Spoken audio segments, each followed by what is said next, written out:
exciting weather outside and an exciting atmosphere inside. We have an all-ladies panel, which goes with the title of the third paper. And there's only one male chair in the middle of 3 ladies, so they decided to sit on the other side. You can instrument me the way you do it in your third paper. I'll just briefly introduce and talk about a little about applications. The first work by Sanchari, Roy, and Manjula and other co-authors is an exciting work on the health insurance experiment in India. And it's a very nice randomized kind of experiment where you explicitly try to determine the effect of incentives and what effect it has on the outcomes of health insurance. This work was presented in London as well, and I think it's a very exciting work and very relevant because India is just about to launch its 12th plan in about 6 months. And health access is a prime area, it's a prime focus area. The Prime Minister in the last Independence Day speech announced it from the Red Fort. India does not probably have the money to go for rights-based approach as Sonia mentioned, but definitely there's a high-level group on universal health access. There are two, everybody feels that it is important because out-of-pocket health expenditures are largely high. They affect the poor population a lot. And people who are on the margin of poverty, it's one of the biggest reasons when unforeseen health expenditure forces people back into the poverty zone. But there are two schools of thought as to how to provide universal health access. One is that you only put money into the public health system, flog the horse as far as it can go. And if something is wanting, then the public health system should buy and procure private health care. The alternative model, the alternative thought is the RSPY, which is a publicly funded health insurance system for poor families, is now been implemented for 4 or 5 years. There are other models in states like Andhra Pradesh and Tamil Nadu which have become more populist. But RSPY is more or less the benchmark. It has created quasi-markets in underserved areas, created private clinics and health access systems where they never could have existed by other means. And the alternative approach is to go for RSPY+++, which means a system which is incentive-based, covers everybody who is in the poverty zone, but creates genuine quasi-markets and creates quality choices for the poor. Rest you will see in the paper. And other two papers, Nidhiya's paper is on a very interesting topic, which is about the effect of water quality on health outcomes and nutrition and malnutrition. Again, it's a very thoroughly done work, very exciting work. India has often been flogged by international observers for not doing anything about malnutrition. And the alternative point of view is that if you really compare the distribution across the National Family Health Survey, and you compare the distributions which WHO follows as a benchmark, and you compare identical populations which are so-called benchmark populations in both, then you clearly see that Indian distribution is very different from what the WHO benchmark is. One reason that has been ascribed to this is that the dietary habits, because Indians still have a predominantly dal bhat or vegetarian kind of dietary habits. There is non-vegetarian egg milk, but it's only peripheral in the dietary habit. And genetic selection and dietary habit together have worked and evolved a body mass or a system which is different from other parts of the world. But here we see an exciting new reason for why it could be different, and that is the contamination of water by agrochemicals, particularly urea. And India, as you know, has an exciting fertilizer policy where price of urea is determined by politicians, and the under-recoveries may probably be just 100,000 crores this year. So we look forward to this work. The third work by Sonia is in the area of political economy, where women representation and what effect it has on health outcomes, including public health outcomes, both prenatal, neonatal care, and public health outcomes. This work is also technically very sound, very well done, very detailed. And we've had work earlier on how increasing women representation in panchayats and local government affects public health outcomes.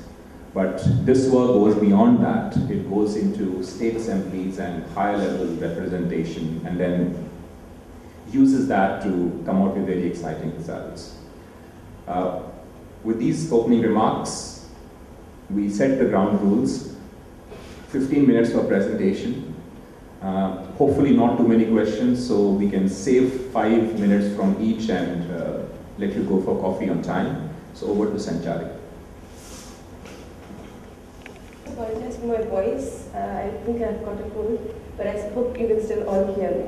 Might be easier if you come over to this Yeah? side. Okay. You want to see if I have a mic though. Oh, you do? Yeah.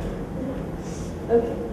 So today I'm going to talk about motivating agents to spread information, the role of explicit incentives and social identity matching. This is joint work with a bunch of people, 2 of whom are present in this room, Manjula and Ratsekar from the Institute of Social and Economic Change in Bangalore.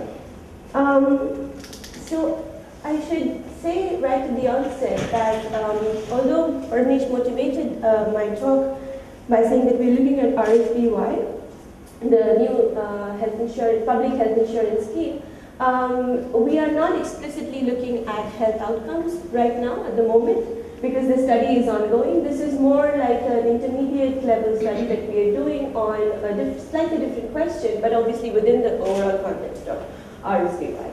So the motivation behind the work is that research on public service delivery in developing countries has typically focused on supply side problems. Absenteeism, red tape, corruption, inefficiency of the judiciary, and so on and so forth. But the demand side is relatively understudied in developing countries, and lack of awareness and information among beneficiaries is an important cause for failure in public service delivery. This has kind of been seen over and over again. For example, in India, the awareness about the National Rural Employment Guarantee Scheme, the NREGS, is quite low in some of the poorer states. This is from a World Bank study done very recently. And information costs have also been found to be responsible for low take-up of welfare schemes in developing countries, in developed countries as well. So then the question is, what can be done to increase awareness and information about welfare schemes in these contexts? So what we do in this paper is that we study different channels of information delivery using a randomized field experiment in India. And the questions we are typically trying to answer here are as follows. So does recruiting and paying local women or local agents to spread information about a public health insurance program increase knowledge and take-up of the program? Does the payment structure of the agents matter? And what role does social identity matching as an alternative channel of information delivery play? And here are our findings in brief. So hiring agents does seem to have an impact, but the impact is typically entirely driven by agents on incentive-paid contracts. And I'm going to talk about what these contractual structures, what they mean in a bit more detail in a few slides. And we also find that higher knowledge is associated with higher program enrollment.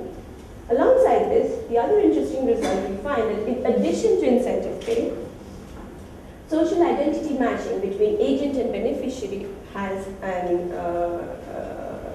additional impact, an independent additional impact.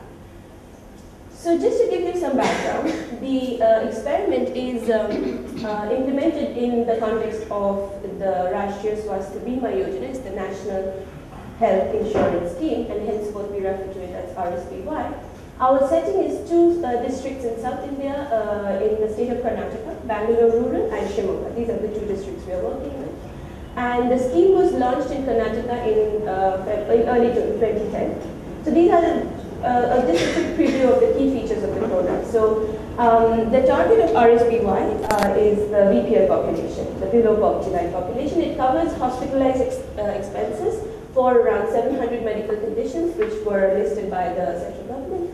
The annual expenditure cap is 30,000 rupees per eligible household of 5. This means that in 1 year, you are eligible to up to 30,000 rupees of hospital treatment. The policy is underwritten by an insurance company which is selected in a statewide tender process. But the policy premium is subsidized by the government. So if I'm a beneficiary, I do not pay the premium. But what I do pay is a 30 rupees annual registration fee for the entire household. Okay. The scheme is cashless, which means that I can go to any hospital which is also participating in the scheme. It's called an empaneled hospital, and I can get treated, and the hospital will bill the insurance company directly. And the RSBY scheme is implemented through the use of a smart card. So this is an RSBY smart card which is given to the beneficiary household at the time of enrollment.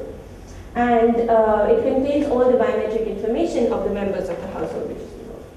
And cost of treatment is according to fixed rates. So in our experimental design, what we did is we randomly selected 151 villages in Bangalore, rural and Shimoga. And the randomization was done in 2 stages. So firstly, we assigned 112 out of the 151 villages to the treatment group, which means that the village received an agent and the remaining were assigned to a control group. The agent is typically a local woman local to the village, and is a member of a self-help group. So typically what happened is that our team would go to the village, call a meeting of the local SHG women, tell them that there is this program that's coming, RSBY, give them a very brief information about what it is, so it's health insurance, so on and so forth, and say that we are looking to recruit somebody to spread information about this upcoming scheme among eligible population in the village, and would anybody step forward. So typically then somebody would put their name forward and would be appointed as the agent in the village. Okay? So there is one agent per village. So every agent has SNG? I mean, every village has SNG? Yes. So typically, in the places we were working, there would be SAGs present, and there would be more than one actually, just rather. And then what we did is we would pay all these agents to do the work, so to spread information, but we varied the contract structure. So there were 2 types of contracts offered. One was a flat pay, where you would be paid a fixed, you as an agent would be paid a fixed 400 rupees every 3 months, irrespective of any outcome. And the other was an incentive pay, where the agent would be paid a fixed 200 rupees plus a bonus depending on the level of knowledge about RSBY among the eligible households in the village, which was done by running a test on a random sample. I'll talk about that.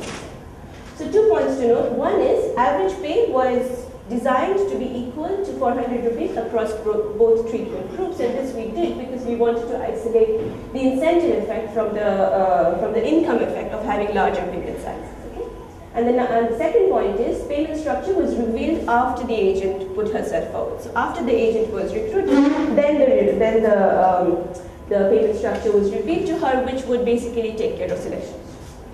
So no agent quit after being told the payment structure. There were 4 agents that quit later due to completely unrelated reasons, but in any case, in the analysis that I'm going to show you, we exclude these villages. So our final, the sample of villages that we work with is 146.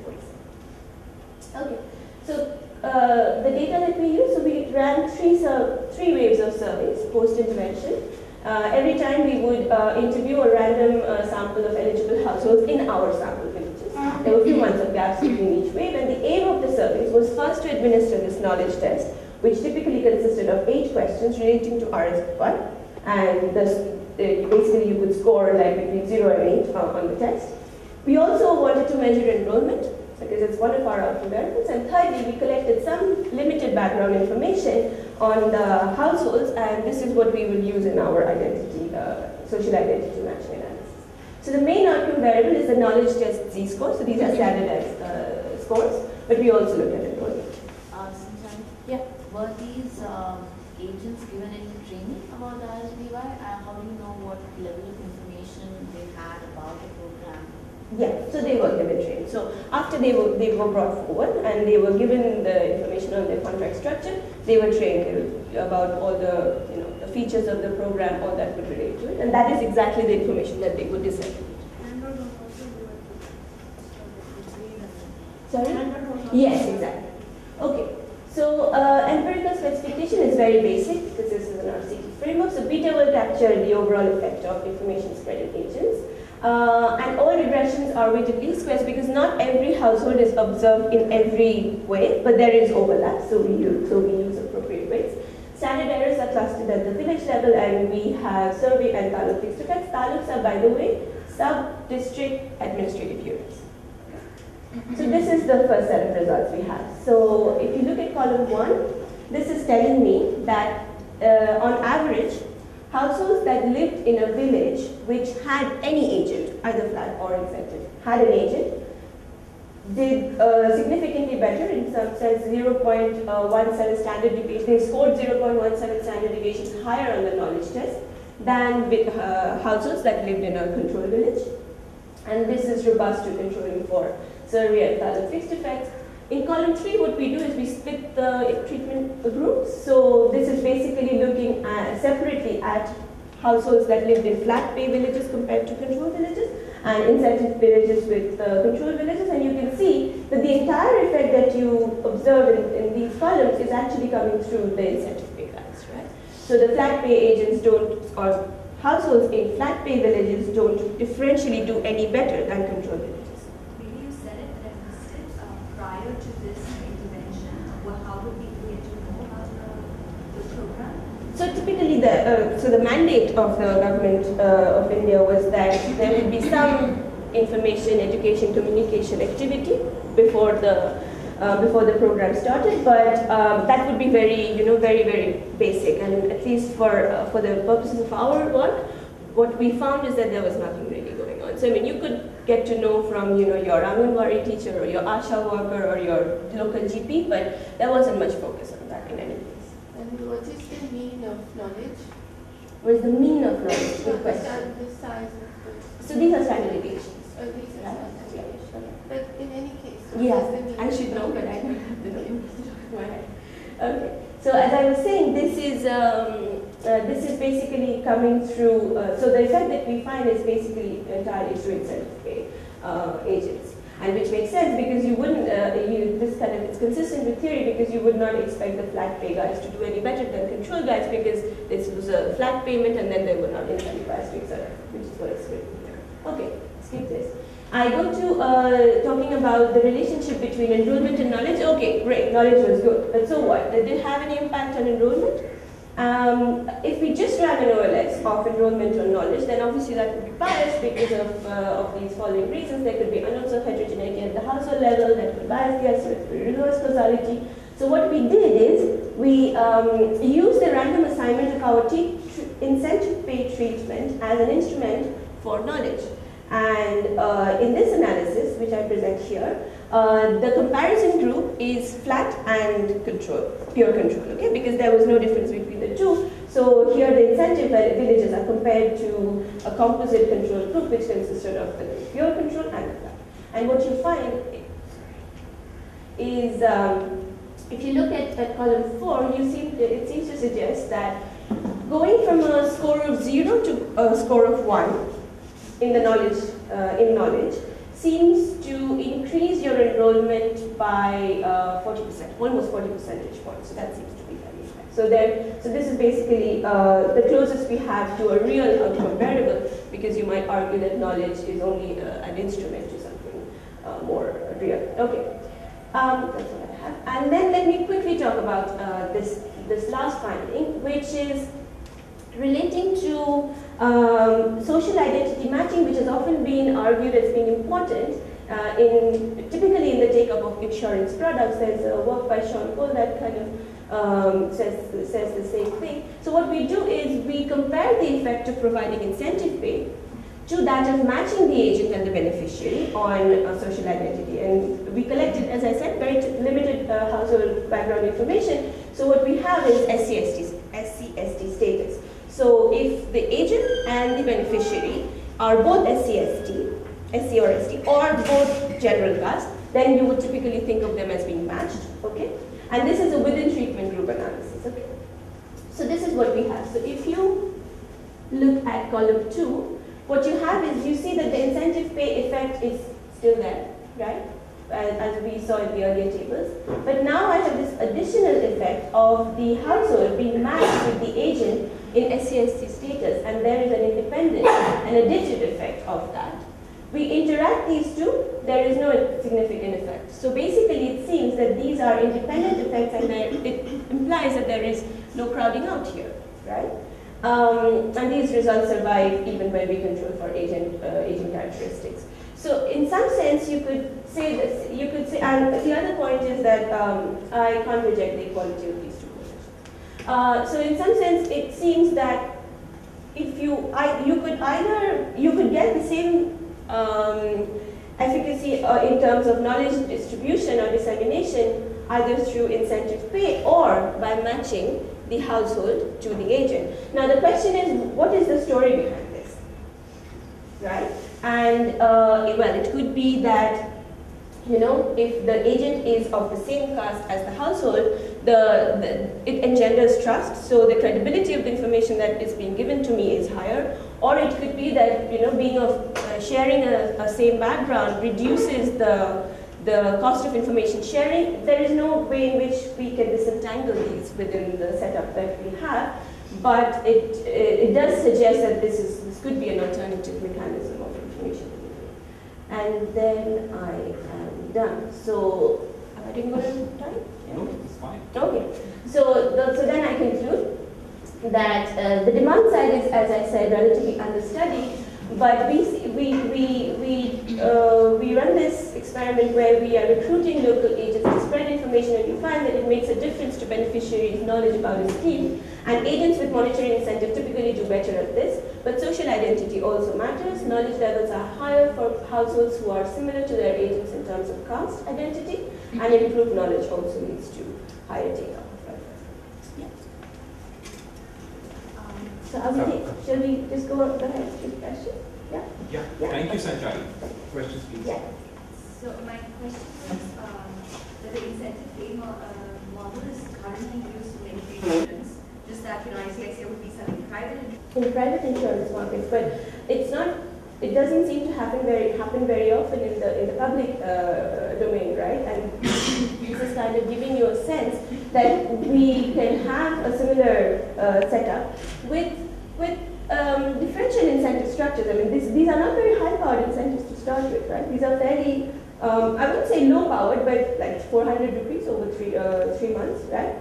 But it seems to have an impact in terms of engendering knowledge and thereby an instrumental impact on take-up. So that's one thing that we are learning, and also this comparison between the incentive pay and the matching dimension, which I think is new, because it seems to suggest that you could kind of do it in various ways, and these are two potential ways you can do it, and they seem to be leading to similar outcomes in terms of the outcome that we're looking at.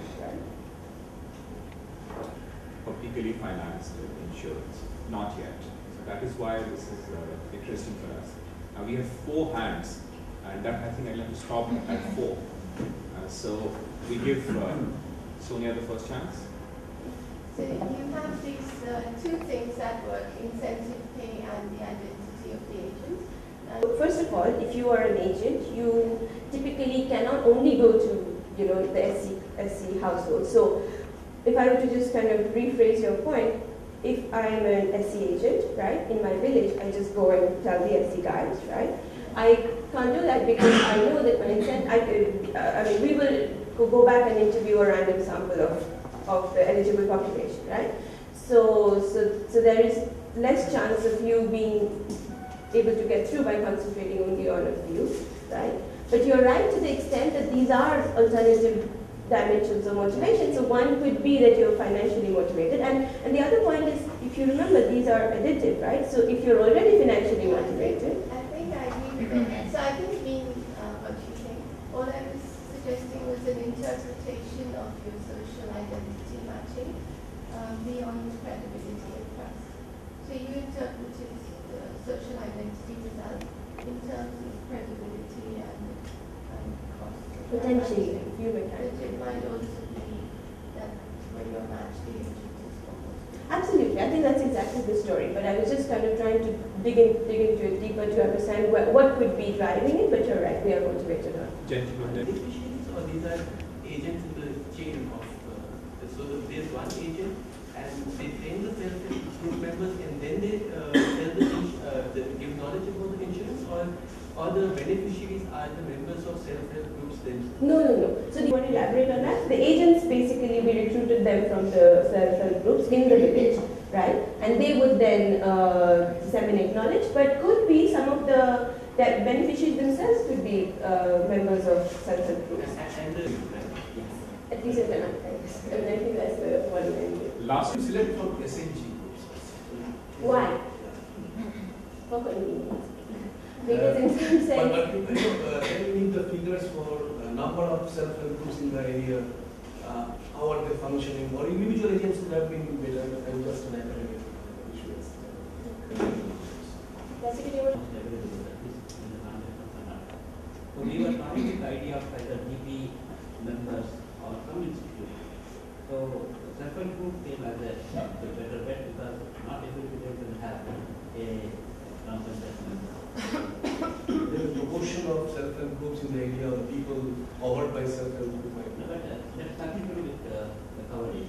But it might be a bad group as such. Doesn't matter because the agent is not matter. But typically they are to begin with, probably 2 or 3.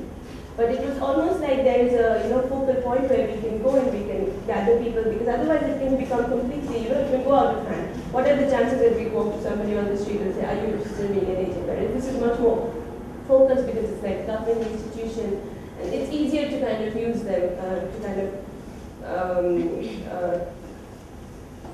discuss this with them and kind of point an agent. You never tried for individual training? The government could implement either the incentive scheme or the matching, and I was wondering whether you've already collected data on any other variables that can determine whether, for example, identity matching might have some other adverse effects. So I mean, if the agent is the guy that also helps you enroll, then if it's low caste agents and low caste beneficiaries, then you might not actually be able to access the scheme directly. And I mean, so that the collateral damage of that would be something that you want to test. So no, we haven't. So short answer is no, we haven't got any such data. But but going back to whether the agents can help in enrollment, no, they typically they're only facilitators of knowledge, so they have nothing to do with the enrollment process per se, because it's conducted by the in your randomized in this setting, in yeah. the real world setting. I mean, is there any way you can actually further investigate this in terms of making it more policy relevant? So, for example, if they wanted to roll this out, Yeah. I mean, which one would you pick really as the way you provide knowledge, incentives, or identity matching? So I mean, I don't want to really push this at the moment, because currently we kind of reject the quality of these 2 coefficients, but that's probably a function of how the incentive structures were laid out, right? If there were more high-powered incentives, for all you know, the effects of the incentive pay might have been much stronger. So I'm not really kind of pushing this argument here, but at the moment, if you just take this at face value, it seems that these are competing mechanisms. And so I could, again, I'm really pushing this, but one could make the case that, say, if there is a village which is fairly homogeneous in, let's say, caste identity, then the conclusion, if you take it at face value, would suggest that you don't need to incentivize agents there, because the matching will do the work, right? Whereas if there is a more heterogeneous setup which you're working in, then probably incentives is the way to go. But take that with a big pinch of salt, because this is probably just an artifact of thank you very much, Sanchari. At Brandeis as well. And what we're doing here is trying to figure out the seasonal effects of water quality on child health. Okay. All right. This is probably not an audience that I need to talk a lot about the Green Revolution on, but essentially just to give you a brief set the stage for what we're doing here. The Green Revolution, as everybody knows, increased food security in the Indian context. Okay. The high-yielding varieties of seeds was one of the main technology innovations that went together with pesticide use as well as nitrogenous fertilizers. What is quite well understood is that these high-yielding varieties of seeds require substantial amounts of fertilizer and water. Okay? In particular, in India, the main sources of fertilizers are urea and NPK, the nitrogen, phosphate, and potassium. There is some evidence that these things are heavily overused, fueled by the government subsidy policy. What we are looking at here is how the potential seepage into groundwater and through soil runoffs particularly might have health impacts. All right. Why look at fertilizers? Well, we look at fertilizers because they have relatively clear application times. Okay, so they have to be applied relatively early on in the crop cycle, unlike pesticides, which might be applied throughout the crop cycle. And if you look at data and I'll show you some of this, on fertilizer and pesticide use, fertilizer use has increased over time, but pesticide use is relatively stable. Okay, so we focus on fertilizers. We are looking at concentrations that vary regionally, right? Northern India and southern India coming from different soil endowments that make some regions of India better for winter crops like wheat, and some soil endowments that make southern regions better for rice, for example. And why look at water? Well, we look at agrochemicals in water because it's a reliable measure of human exposure. Okay, that's the conventional wisdom. Okay, so 1960 onwards, 1965 onwards, rice and wheat production have increased tremendously. If you look at consumption of NPK fertilizer, so this is kgs per hectare, okay, and the data is from 1980 onwards to about 2008, you can see a tremendous increase, all right, per hectare. There are some studies that say that this increase is as high as 9-fold, okay, starting from the Green Revolution time. Okay, why do we care about all this? Well, we care about all this because in rural India, women are at the forefront of farming activities, all right? So this suggests that children are exposed both in utero as well as when, to afterbirth in terms of toxins. Angus Deaton and John Dress have this really neat paper talking about the Indian context where they show that rates of stunting and wasting for Indian children are abnormally high, conditional on per capita income levels and infant mortality. Okay? That paper talks a little bit differently about why calorie consumption has gone down despite the fact that Indian economic growth rates have increased. But they also talk about the fact that Indian children are different in this sense. We also worry about the fact that water is motile, okay? So even though there might be exposure in the rural context because water can travel, we worry about the impacts of that in urban settings and on educated and different kinds of women. And this is something that has been shown not in the economics literature, but biomedical studies have documented this quite well, that low birth weight babies, so these are babies that are born with less than 2.5 kgs in weight, they have significant correlation of developing things such as coronary heart disease. Okay. Now, coronary heart disease is not something that's very nice because it's inheritable by subsequent generations. Okay, so children can get this even without any additional exposure to chemical toxins. Okay, and so we worry about this. Nidhiya, what is motile? It can move. Okay, let me give you a brief. Arunish, please give me a 5-minute warning. So let me give you a brief preview of the results. Can I just ask about the medical effects? So is there any evidence of effect on stunting? So there is evidence of effect on birth defects, particularly being born with a birth defect, and also the fact that less likely that your child will be male, because male fetuses are more susceptible to environmental toxins and environmental insults. Okay, there is some evidence on that. Okay, so what do we find? Well, we find that these things are very bad, okay? Especially for infant mortality. Now, let me be clear. So, infant mortality, as everybody knows, is born alive but died before the first birthday, okay? We look at specifically neonatal mortality, which is mortality within the first month. And why do we make it a point to look at that? Well, infant mortality, especially postnatal mortality, can result from things such as diseases like diarrhea, dehydration, poor nutrition, things in the child's environment, okay? But it's sort of well understood that neonatal mortality is more related to things that happen in utero, okay? So we wanted to look at effects separately. we find that there is a significant effect on mortality, particularly neonatal mortality. We find some effects. So this is so remember that this is exposure only in the month of conception, okay, the first month of conception. We find some effects on height for age and weight for age z-scores.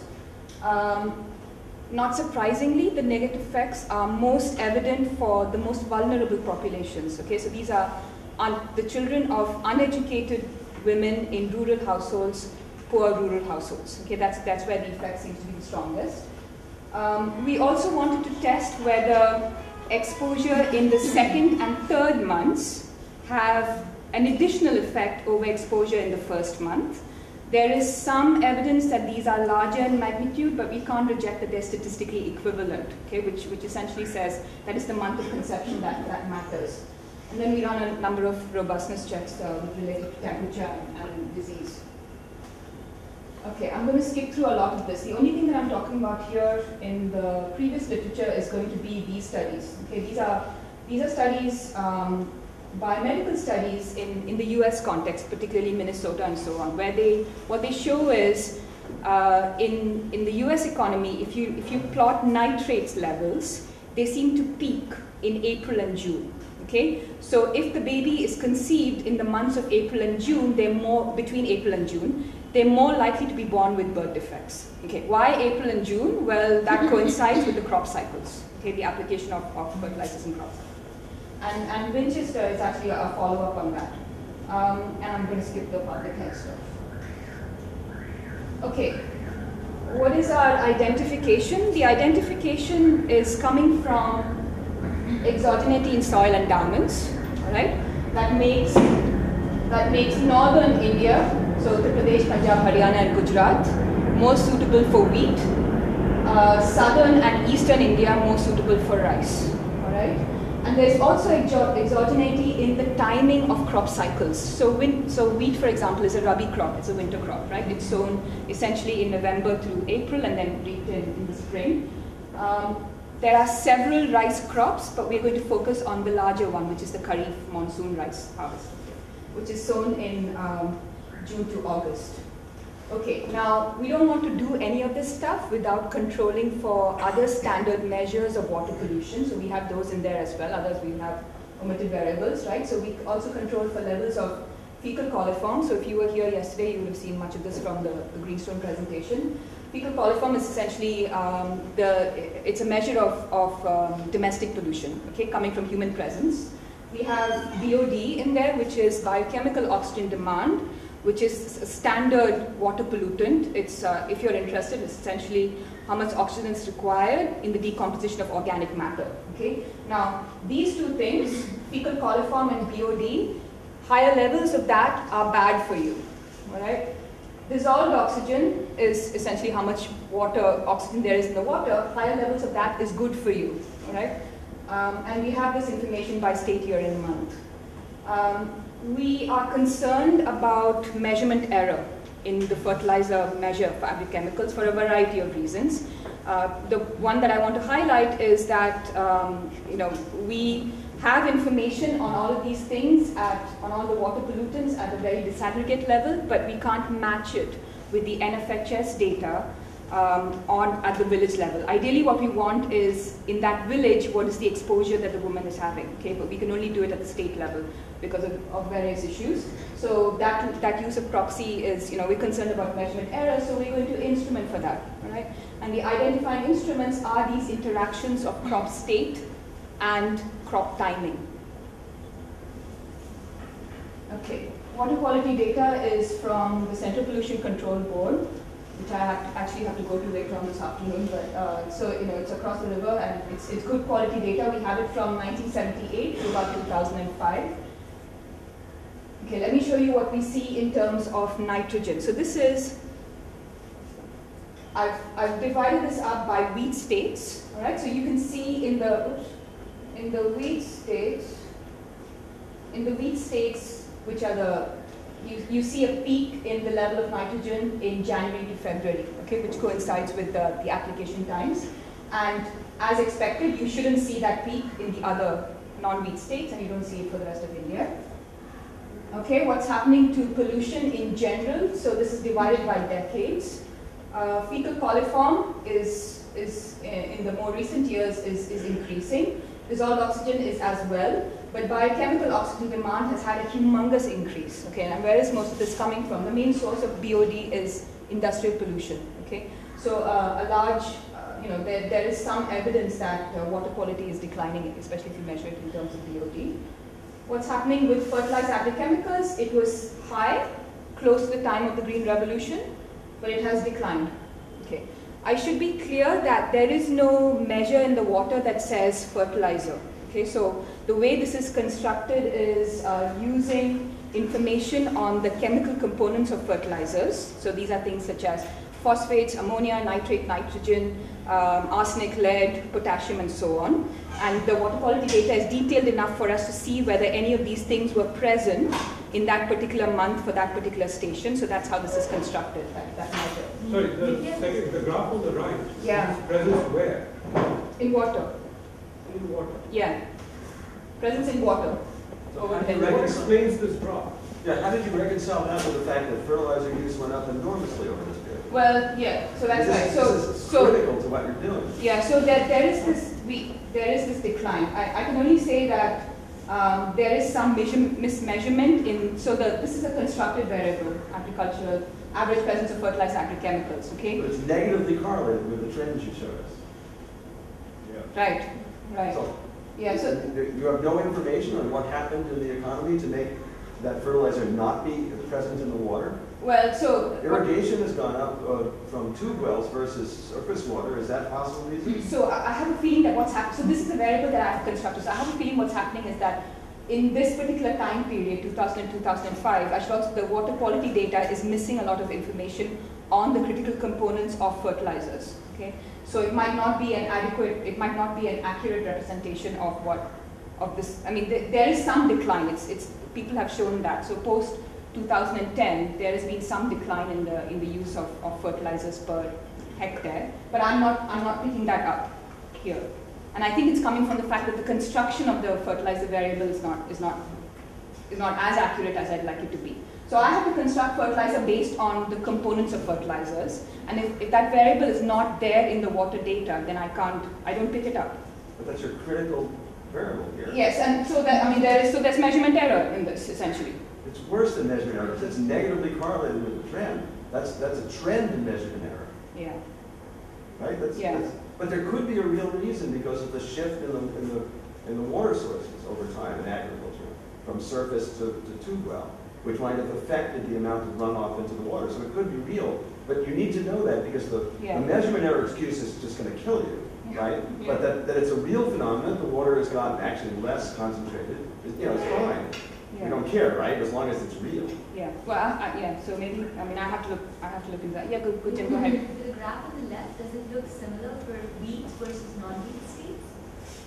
The graph on the left it's got nothing to do with the crop states. It's basically just these three indicators of pollution, general water measures of water pollution. So it's not. Right. It's not measures of water pollution may be different for wheat. No. This is just across. I mean, so the graph that I showed you before, which is the peaking in the January to February. I got it. It's not clean. It's not as clean for rice as it is for wheat.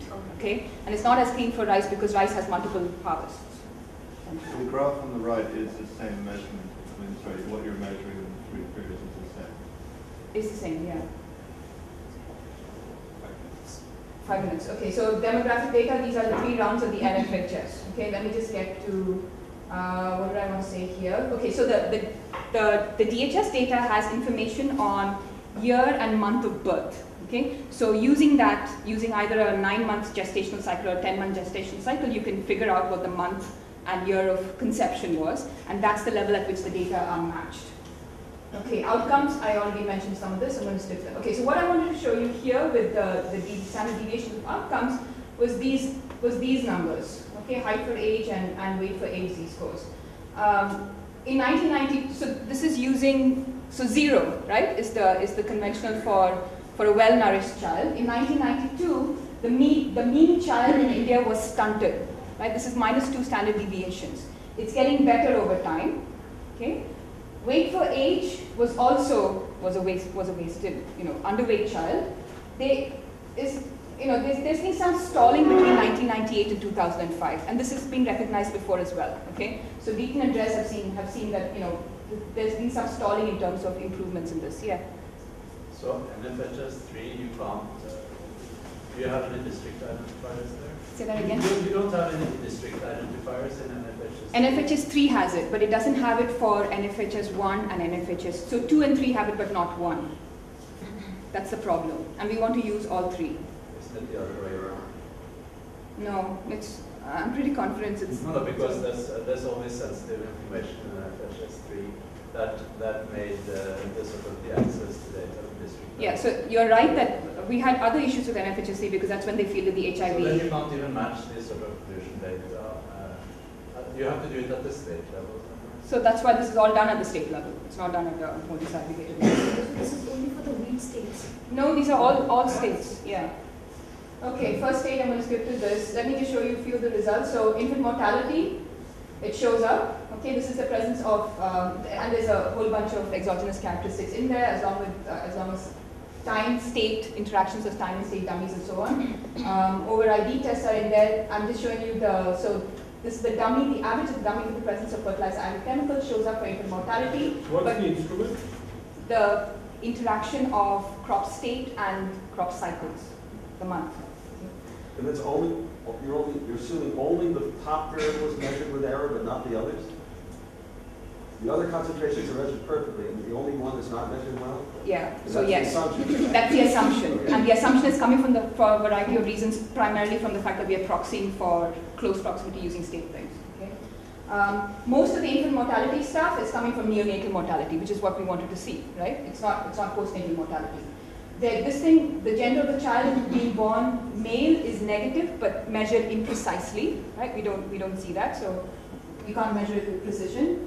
Birth weight, we have the negative sign as expected. We are a little concerned about the birth weight number because 75% of the sample is rural, okay? And most of the women have kids at home. So it's not really clear, whether these things are being recorded accurately, but we have it in there. Height for age and weight for age, let me just focus on this thing. So this number essentially translates into exposure in the first month, reducing weight for age by about 0.2 standard deviations. Okay, now 0.2 standard deviations is a significant effect. It's not a large effect, but it's significant. All right. The birth weight in kilograms is missing for a lot of children. Yeah. So it's a select sample, but they have below average, above average, which tends to work quite well. So I use it. Does it? I did use that thing because so that's also it's a subjective measure. So fecal coliform also affects. Is also affecting, yeah. Okay, let me just run through this. So this aggregated, when looking at neonatal mortality, it's primarily for uneducated women. Okay, there's an effect for educated women as well, but it's less than half. It's primarily for kids of women in rural areas, and it's primarily for poor households. Okay, now what do we worry about in addition to the one other thing that was mentioned? The thing that we worry about is omitted variables that vary, so that would break the exclusion restriction. Okay, so that would have the same kind of seasonal and time variation as our instrument. Okay, what are the things that can matter? The things that can do that are rainfall, okay, temperature, diseases. Okay.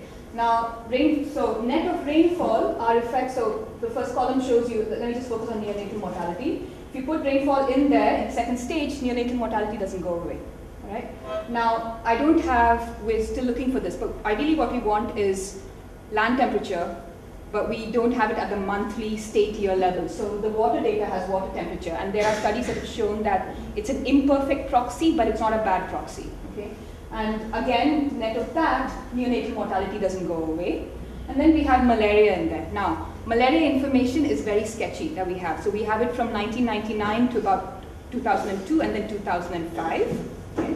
But again, even with that much reduced sample, our neonatal mortality figure doesn't go away. Okay, so we're kind of confident that this is okay. All right, conclusions.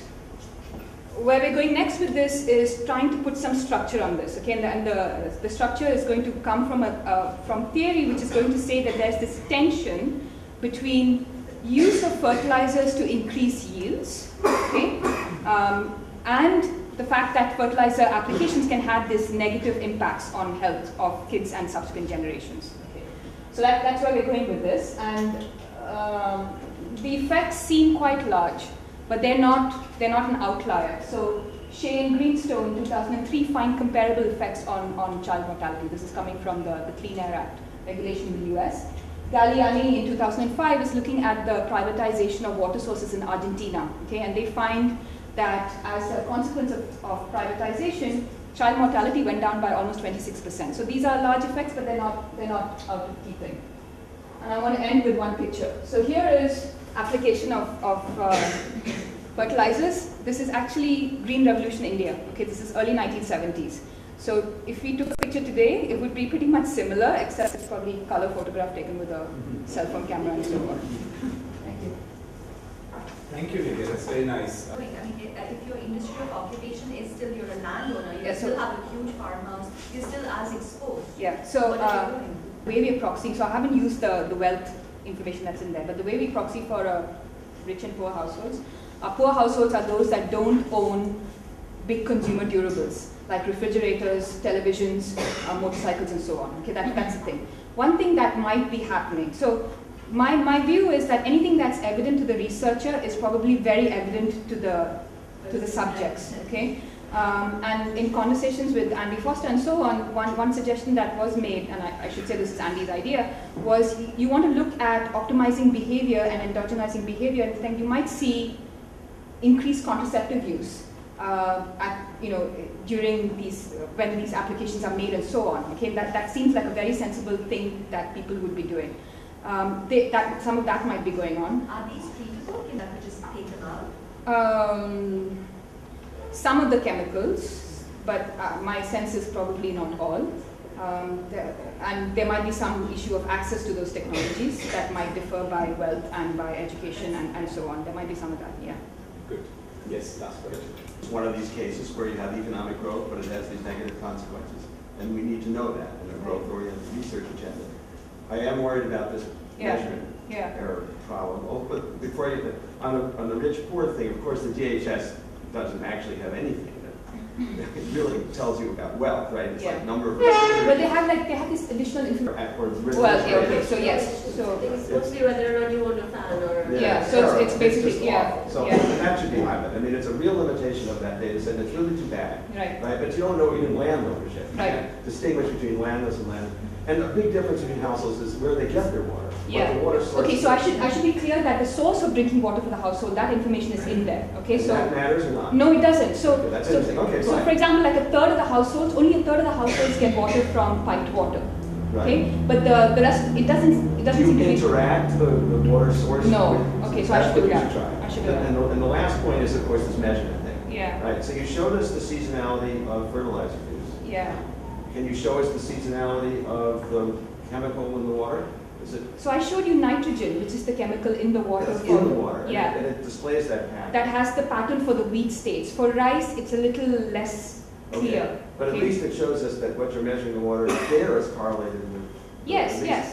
But then the annual thing is just really, really odd. Well, I think to some extent it's also coming from the fact that I'm clubbing these. It's a 10-year averages of things, and there might be some averaging that's going on that I should be. So I do interact with water sources and check this. I think the other thing you should do more of is obviously this is mainly rural. Yeah. So a lot more just I presume you have some urban rural identifiers.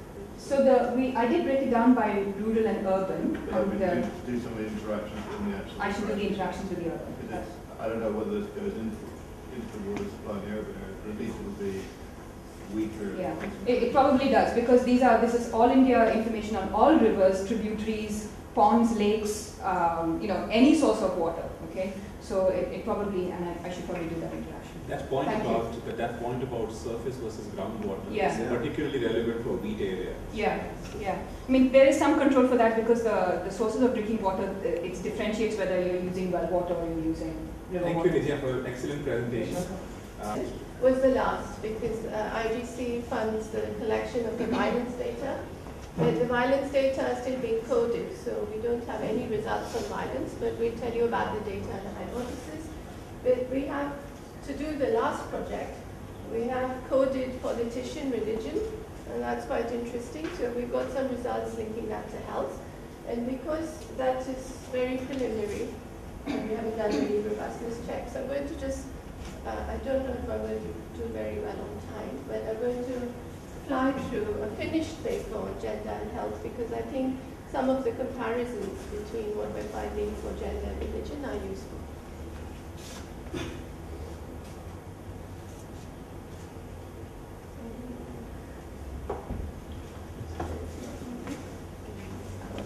Which is complete. This started a while ago, so you might have seen an abstract or a presentation a while ago, but we completely left it and we've now completely finished it. So I'm going to focus just on the question and the results and fly through this one. So this is not new, of course. We're interested in whether women's political representation alters policy choices, and in particular whether they're better at delivering public health. What I wanted to highlight, because I want to say this in a religion context, is that there is a reason to expect preference differences across the sexes. There's a lot of evidence that women have stronger preferences over redistribution. In terms of why, it's been suggested that this may be because they are less likely to pay taxes and more likely to receive benefits. Women are the more altruistic parent. Why? Possibly because of paternity uncertainty. So in the context of health and development, what's interesting is that poor health in poor countries is focused on poor people and children, i.e. on poor and child.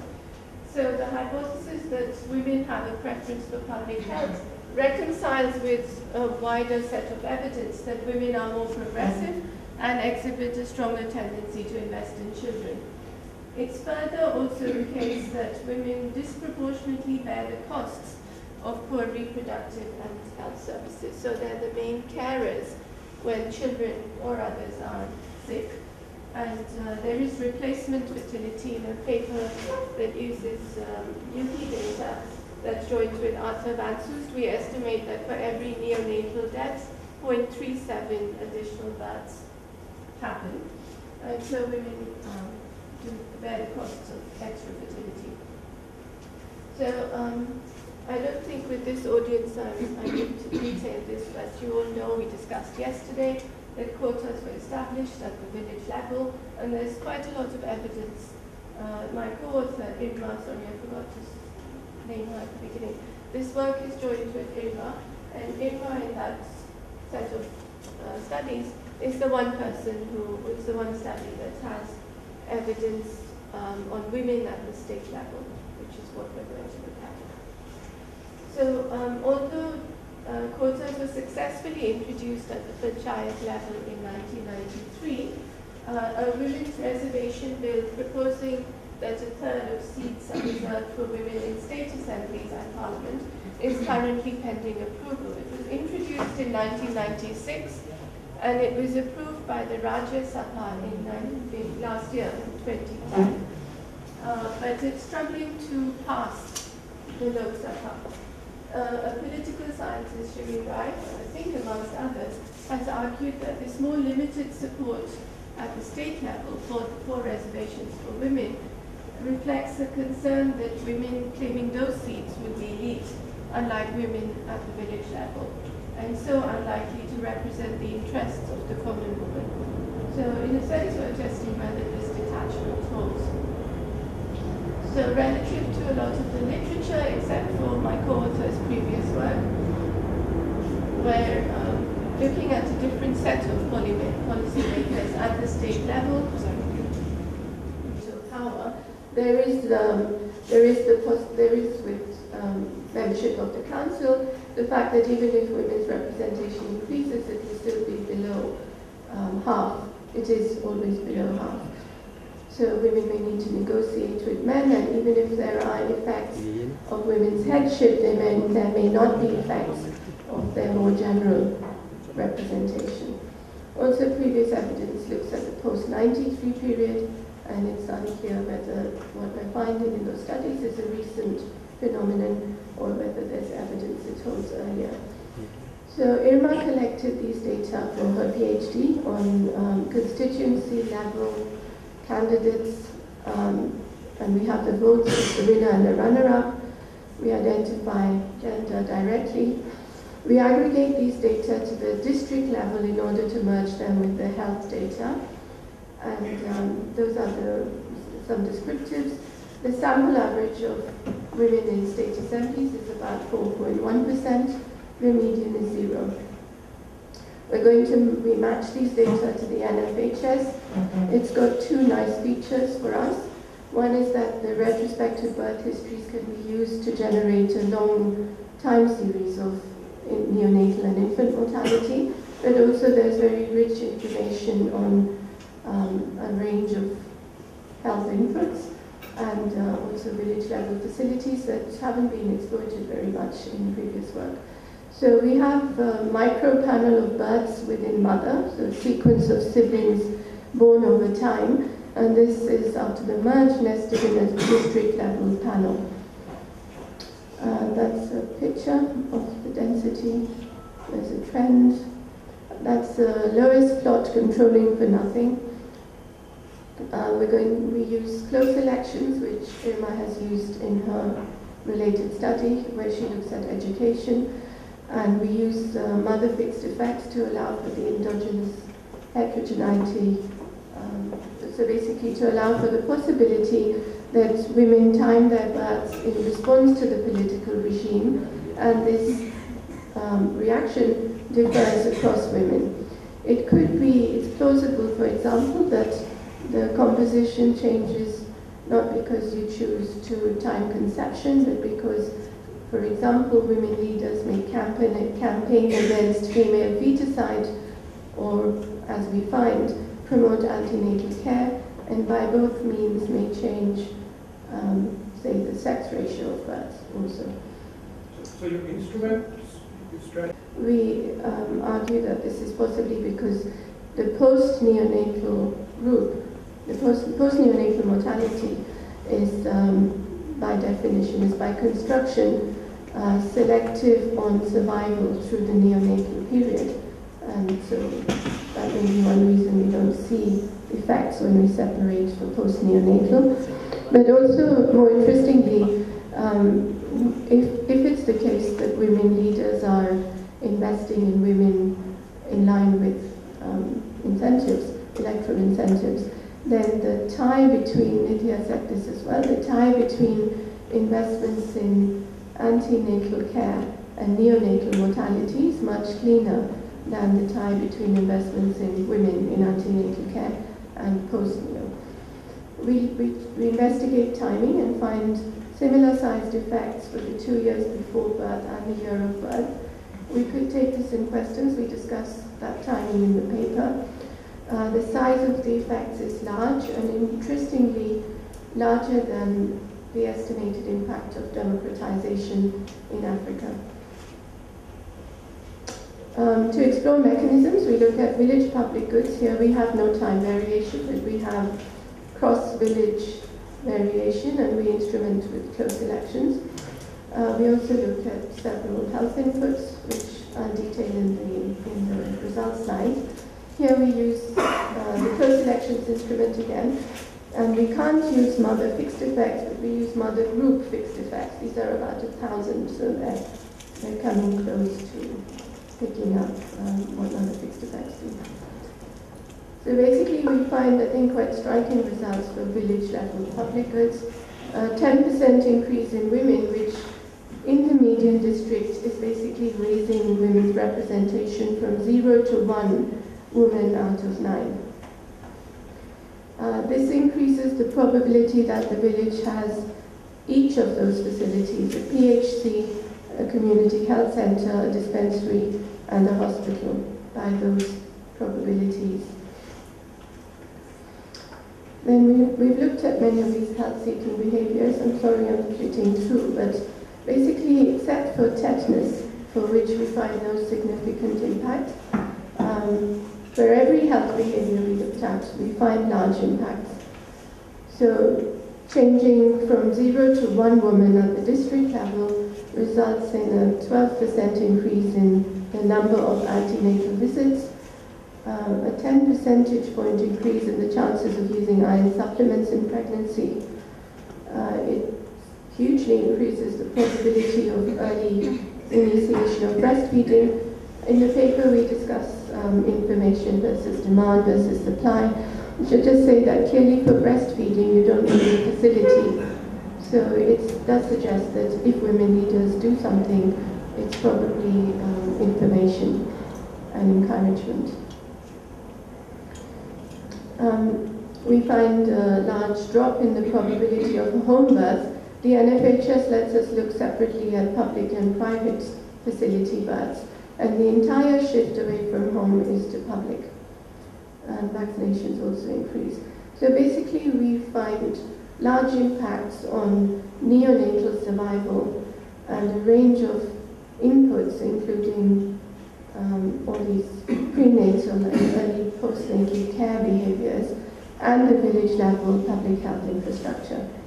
We argue this is consistent with women leaders identifying with the needs of women voters, and so this is interesting because it suggests that the underrepresentation, the severe underrepresentation of women in policy making has contributed to the poor state of maternal and child health. The caveat is, although we control for voter and mother characteristics, we're unable to control for politician characteristics. So it can be that some of the results, that some of the effects we identify may flow from women who've been in close races against men being positively selected. I say these things because they're sort of different in the next paper. So sorry, that was paper 1, which was in a sense only an introduction. This is our new project in which Lakshmi Iyer is working with us, and we're interested in politician religion, which hasn't been explored in India at all, and as far as we can see, we haven't found anything, as far as we can see, nowhere else. We have some results of public health, and then I'll talk about violence. So we're interested particularly in Hindu versus Muslim legislators in Indian state assemblies. We're able to identify religion from name using software that basically reaches into a database of names and does the matching for us. For every constituency election, we use close elections for identification again. And we're interested in public goods, so public health, and we're going to look at education as well, our natural choices. We're also interested in thinking of safety as a public good, and one reason it's especially interesting is that it seems, maybe I say this on the next slide, in general it's difficult, in contrast to the case of men and women, it's difficult to identify public goods that Muslims prefer. But safety seems to be one such. This book by Steve Wilkinson argues that Muslims value safety more than Hindus. And safety is a basic civil right that the state should provide. So this is why we're collecting the violence data. I should also say, just on the subject of health and education, that there's a very interesting contrast that we hope to explore, which is that although Muslims are in general poorer and less educated, and they do have less education, and they do seem to be subject to more violence, they actually have better child health. In fact, the Muslim-Hindu gap in child mortality, neonatal, infant, and under 5, is larger than the more discussed gender gap. So there's something, so that paper I cite there studies that and basically cannot find an explanation. So there's a Muslim fixed effect that doesn't go away if you control the characteristics, and even if you forget about causality and saturate a model with behaviors, it doesn't really go away. Since Arunish mentioned diet, I should say that one of the factors that favors Muslim health is a non-vegetarian diet. The other is that their women are taller, the mothers are taller, but still there remains a big Muslim fixed effect favoring health. So again, again, contrast to the previous paper, the population share of women is of course similar across constituencies, but this isn't the case for the share of Muslims. And this allows us to test for politician quality. And here the only work we're aware of is that by Rohini and Abhijit. So we're interested in both questions, whether Muslim leaders, whether replacing, in some quasi-random setting, replacing a Hindu leader with a Muslim politician would improve the overall scale of public good provision. A reason why it might is the selection on politician quality, and also whether when a Muslim politician is in power, Muslims do better. This is interesting in the context of parochial politics being on the rise in India and elsewhere. I'm repeating myself there in AMU. So there's a lot of work on ethnic divisions in society and how they predict lower economic growth, but this literature doesn't discuss the underlying political economy. So just to, I think this audience knows all this, but basically if you assume a model of the political process where there's incomplete policy commitment, so you have the candidate-citizen type of model, voters are ethnicized, which means that when they vote, they care about the ethnicity of the leader, and there is one ethnic group that has numerical dominance. Then there are two sets of results that we would like to pursue. So there's a lot of work suggesting that political leaders exhibit ethnic favoritism. The first cluster of studies up there finds evidence that they do, but Kudamatsu finds they don't. And then there's a recent paper by Robin and co-authors, which is set in Kenya, and finds, looking at road building, that there is ethnic favoritism. But interestingly, that this, looking at changes in political regime within ethnicity of leader, they find that democratic institutions, in particular multi-party democracy, constrain the extent to which this favoritism can be exercised. And there's this other work by Banerjee and Pandey, which argues that it's very straightforward that if one group has a numerical dominance in society, then average winner quality is going to be lower for that, I say party, but it could be, there's this issue of party versus politician, which we can discuss, but for now, party and politician are the same.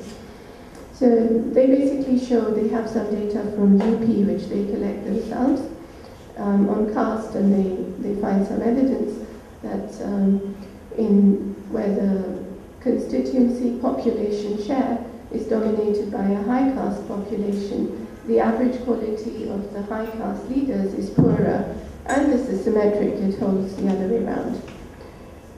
So what we're going to do is to look at the impact of the religious identity of politicians. There's an increasing trend, I'll show you a picture. But it's not a straightforward transplant of religion on caste or ethnicity.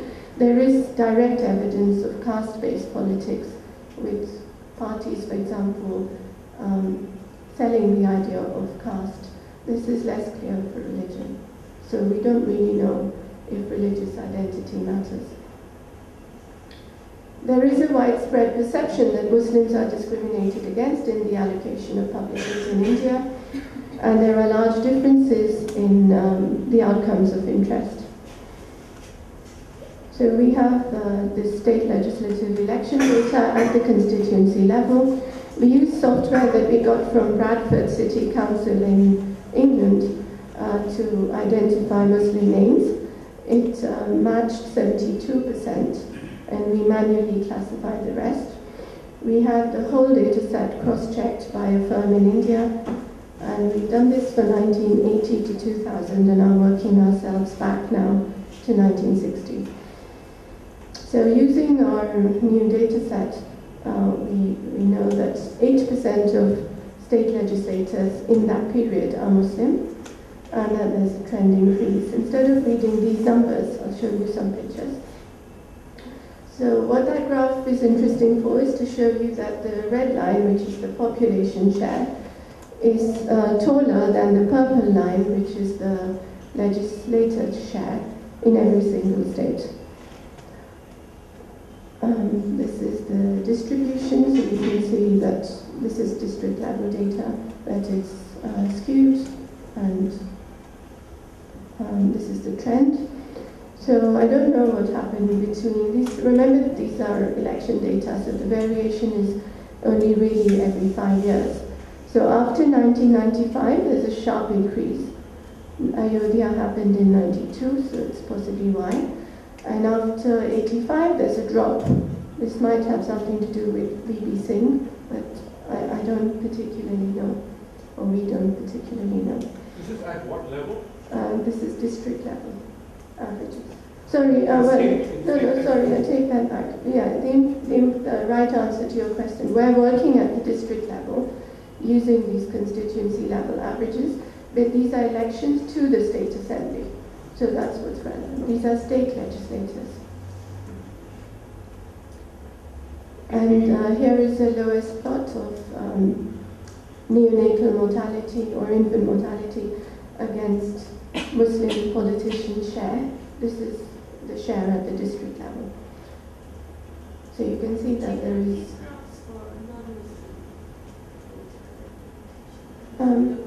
it's just 1 minus this. So this is Muslim share. So non-Muslim share is just 1 minus this. So the unconditional correlation is negative, suggesting that Muslims improve health on average.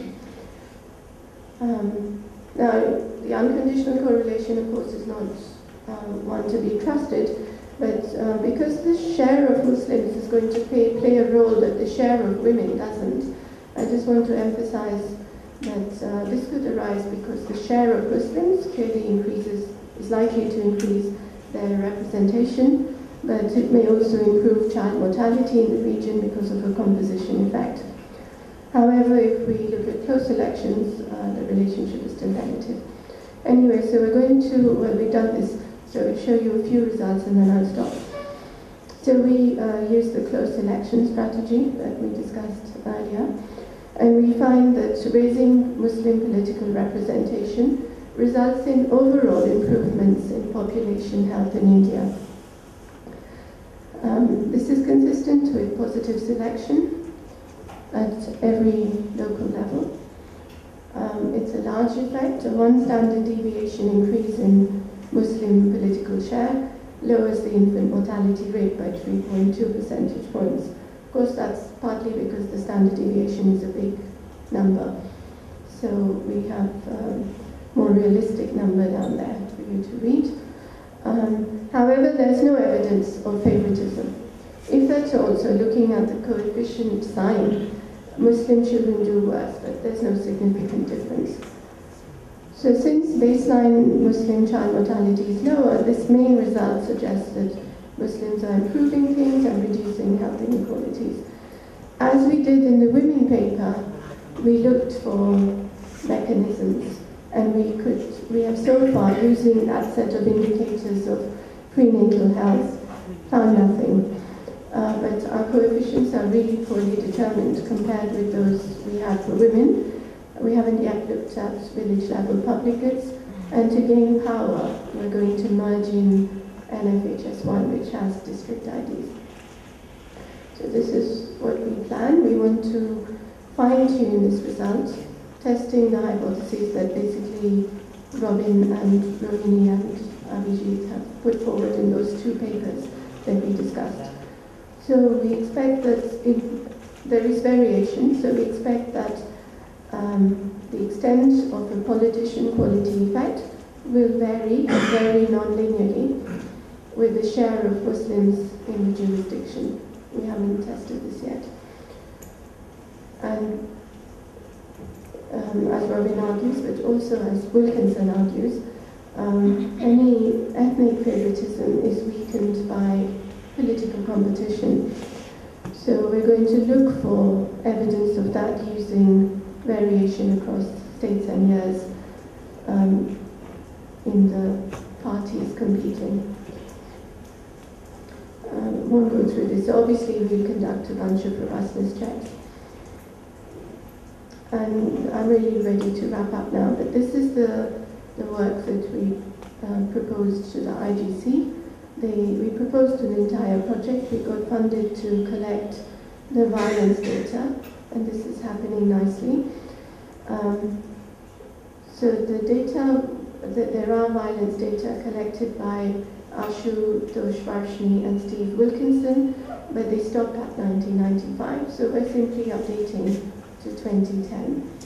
We're using, just like them, the TOI archives and looking for any news item on religious violence. So we've got all the news items as pictures, and we're now coding these as incidents and casualties. Okay. So there's a lot of previous work. Well, there's exactly what we write down as far as we know, 3 or 4 papers using that data set. But none of them, except possibly Wilkinson, is looking at the political economy. So we have the hypothesis that Muslim political representation decreases the incidence of riots, and this is based on finding that Hindus are more likely to be aggressors.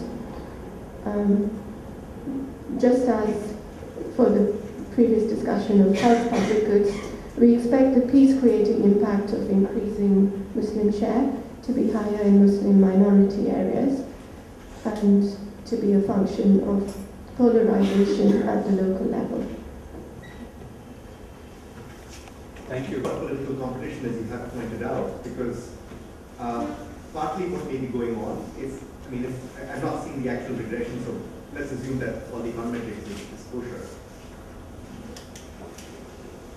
There is Indian political competition,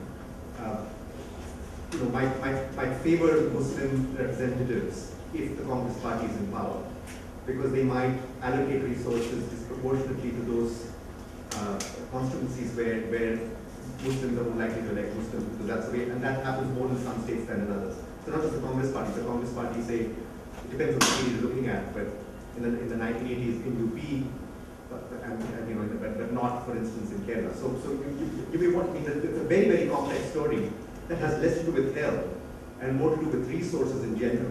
So one question I would have in going into